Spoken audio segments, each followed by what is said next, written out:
You were left there to die. Nobody wanted you. And I saved you, rescued you.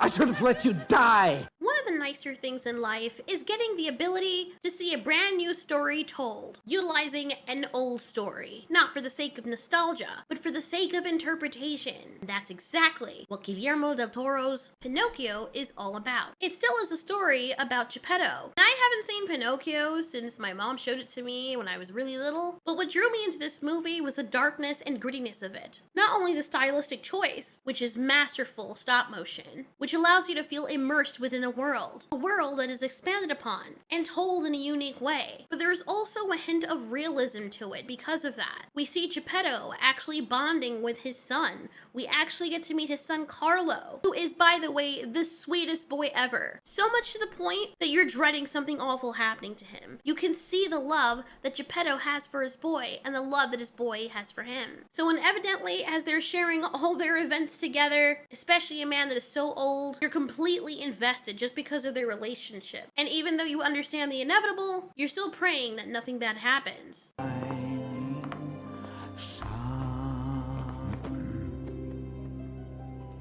When Geppetto, who is a builder or carpenter, goes into town, which is something I don't remember seeing in the Disney version, you get a sense of his character because of how everybody treats him and sees him. You see him bonding with Carlo, taking Carlo with him everywhere, and all this in the middle of an uprising in Italy. You get to feel the foreboding and ominous sensation of the atmosphere that is set, and the tone with the lighting and the sound, and you really do feel for the characters whenever there's emotional moments. They know how to make the emotional moments stay. They don't overload you. They don't bog down the movie with all this gratuitous comedy, which seems to be something that Disney's all about nowadays. Let's see how many dumbass jokes we can make that are like super relevant for the time that you're now in. So if you ever see this movie sometime later when humor kind of changes based on the relevancy, you won't get what the hell we're talking about. But you do now because there's YouTube and streaming platforms, right? He is a natural-born actor, right, Gideon? And not just an actor, an entrepreneur, nay, an influencer.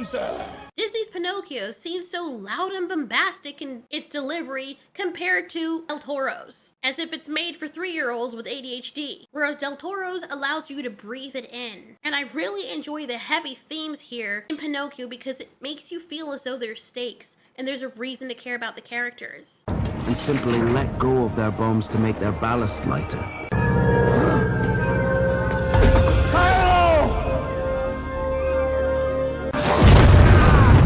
We see sadness, and what is so rare to see in movies and TV shows nowadays, we actually see the character mourning. His whole life has been shredded to pieces, losing the only thing that he's ever loved, drinking himself stupid every single day and night, with no one there to comfort him. In this way, the loss of his son actually feels real, and so there's more of an appreciation when the fairy creature brings Pinocchio back to life. And I gotta say, when he first came back to life, he was annoying as shit, and I think they intended for him to be all the things my eyes can see. No, get away from me. Everything is new to me. I honestly didn't think I was gonna love it because the whole musical element, it was so annoying. But after Pinocchio goes nuts, Geppetto feels bad. And you can't really blame him because I'd be terrified too if a weird creepy puppet suddenly came to life in my house. We get to see people reacting to Pinocchio's existence and how innocent he is. We meet new characters like Candlewick, who is being negatively influenced by his father. Someone who's deeply rooted in the fascist regime. Someone who his son clearly is striving to please but always falls short. Some of the same beats still happen from the original story, but I just found the characters so much more entertaining. The fact that they choose to make them humans, despite the fact that we have talking puppets, makes this way more grounded in reality. Or should I say, it makes it easier to believe. I love this interpretation. It is one of the best I've seen. It's so wholesome. And we literally watch Pinocchio go from being innocent, bothersome, and happy to be alive, to feeling like he's a burden because he is not Geppetto's son, who Geppetto keeps comparing him to. When Pinocchio runs away, he does it to try and get his father out of a bad situation. He learns about the reality of the world, but still tries to stand up for those who were less fortunate. Nobody wanted you, and I saved you. I've let you die. Hey! Stop that! Don't hurt him anymore! I really enjoyed seeing Pinocchio be brave and stand up for this monkey who was nothing but mean to him the entire time they've met, who is always trying to replace him, get him in trouble, and show him up. But yet he's so pure of heart that when he sees the monkey being beaten, he doesn't laugh. He jumps in front of him to protect him. These are traits that we've never seen him really display when he's with his father. And the act of him actually moving out and going on his adventures of finding himself is what brings these experiences about. But il dolce yourself! I think you misunderstand our relationship, my little fire hazard.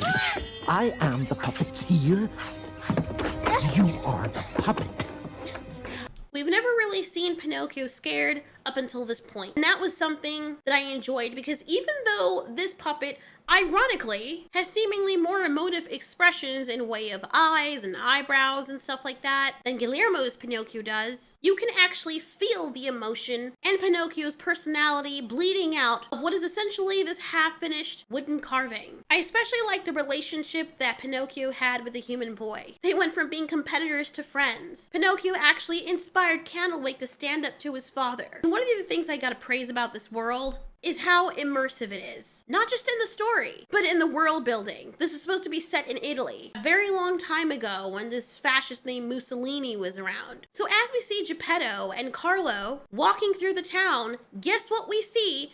In Italy, in this small town of Italy, Italian people who look Italian. Call me crazy, but I would love if in modern day films and movies, for them to stick to world building. You can tell the story or an original story or interpretation of a story with a different spin on it and have the race of people that were the only or the majority of that time of that realm and still be progressive and a decent human being. Also, not only are we kept immersed in a world that is clearly Italy, but they managed to make the characters look Italian. They have Italian accents, or at least that's what they try to portray. Look at them. Every single one of them look Italian. I know it seems like a minor thing, but for me it's so important, especially as a writer myself. I want my world to be believable. I want when people leave after they've just watched a movie about something that's supposed to be set in Italy, that they walk away feeling as though, wow, I feel like I just went back in time to Italy. The story was so heartbreaking and touching. And near the end, when Pinocchio basically sacrifices his life, knowing it's the only one he has left for the sake of love, growing up and maturing and realizing what is really important, it sincerely made the story more memorable and heartfelt